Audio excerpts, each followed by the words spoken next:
Engagement. Students benefit from a multisensory approach to stay engaged. This includes presenting materials visually, auditorily, kinesthetically, and through tactile representation.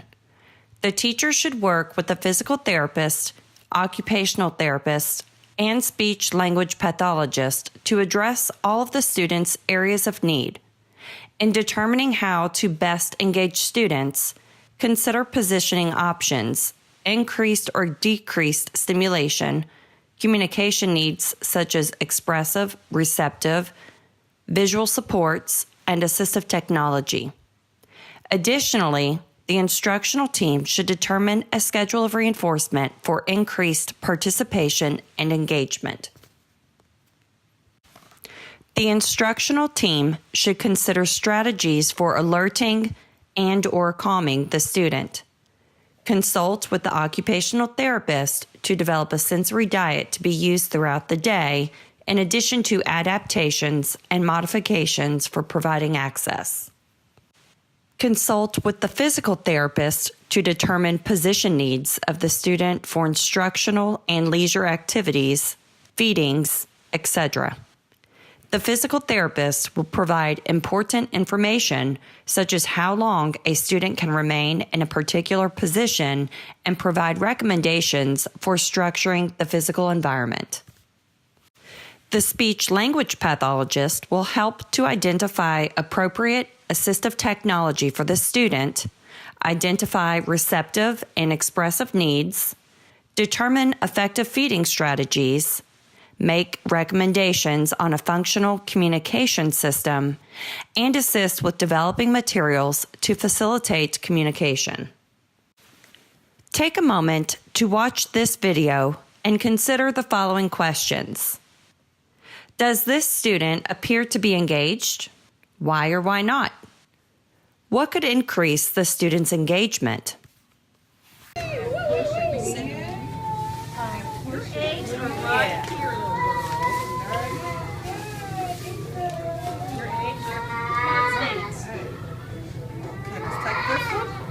Can you touch it for me? Yeah. Put it on here. Take the other hand. See his little hands? He can grasp, and it goes like that. Oh, you know song, Miss Krista. Take a moment to watch this video and consider the following questions. Does this student appear to be engaged? Why or why not? What could increase the student's engagement? Consult with the educational team to consider appropriate adaptations and modifications to enhance overall student engagement in classroom activities through tactual, visual, and auditory enhancements and movement.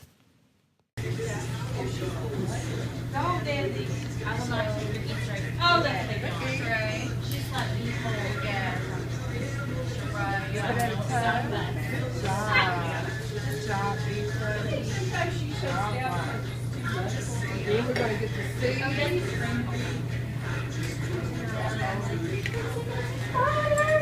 Just so right, he won't be able to go no field tripping.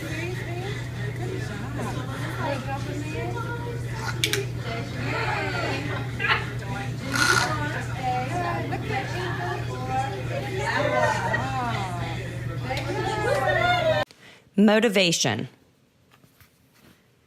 Teachers should have a variety of reinforcers available for each student. There are several ways to determine which reinforcers are the most reinforcing or motivating to a student. A teacher can ask the parents or caregiver what the student likes, such as praise, food, toys, or physical contact. They can observe the student to identify specific items or activities that he or she engages in most frequently. They can check past records for any information concerning successful positive reinforcers. And lastly, teachers can administer a reinforcer preference assessment, trial and error. It can be difficult to determine motivators for students with severe intellectual disabilities. Oftentimes, identified effective motivators are not socially or age appropriate. However, they can be used and shaped over time. We can apply shaping to evolution of motivators by connecting a familiar reinforcer to a less familiar reinforcer and shape over a matter of time to make the reinforcer more age appropriate. Once identified, teachers should have immediate access to preferred items and activities. There are 3 types of preference assessment methods a teacher can choose from to best meet the needs of their student. The first one, single item, is the quickest method. Objects and activities are presented one by one. Each item is presented several times in a random order. After each presentation, data are recorded on how long the person engages with each object or activity. Paired method, otherwise known as forced choice. This method provides simultaneous presentation of 2 items or activities. All items are paired systematically with every other item in a random order to ensure completeness. For each pair of items, the individual is asked to choose one. The most frequently selected item will likely be the most potent reinforcer. The third option is multiple choice. Instead of having 2 items to choose from, there are 3 or more. There are 2 variations to this method, with and without replacement. In the multiple choice with replacement method, when an object is selected, all other objects are replaced in the next trial. For example, if the individual is given a choice of cookies, crackers, and chips, and he chooses cookies, the cookies will be available for the next trial, but the crackers and chips are replaced with new items. In the without replacement method, the cookies would not be replaced, and the choice would only be between the crackers and chips. No new items would become available. When determining what type of preference assessment to utilize, a teacher should select the interest inventory that is most appropriate for the student. Most appropriate is based on abilities and needs. This is an example of an interest inventory. The teacher presents a reinforcer to the student and records their reaction. By doing this, a teacher can determine which items were most stimulating to the student. This is another example of a data sheet for a forced choice preference assessment. In this example, the student is provided 2 items at a time to choose between across 6 different pairings. The items are ranked based on the percentage of trials selected for each pairing. This is an example of a preference assessment using the paired method. The teacher presents the student with 2 items. She records the item the student either 1. Reaches out for, or 2. Has a positive or negative reaction to.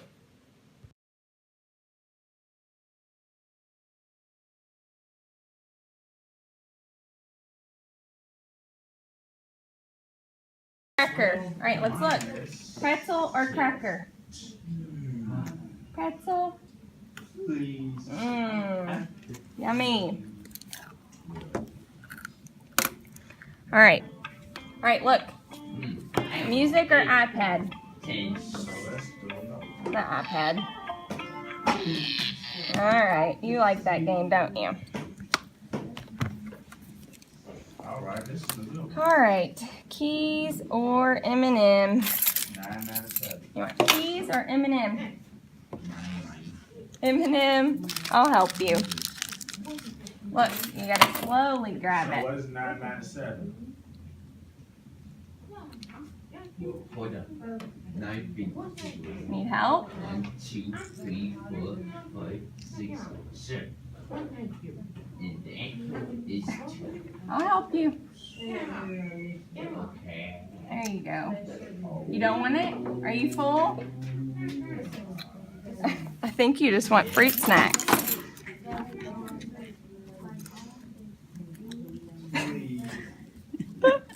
So why are you sitting there? Right when I write it. Work product. So sick. All right, do you want your putty or your cracker? Cracker. Mine is. Is that a goldfish?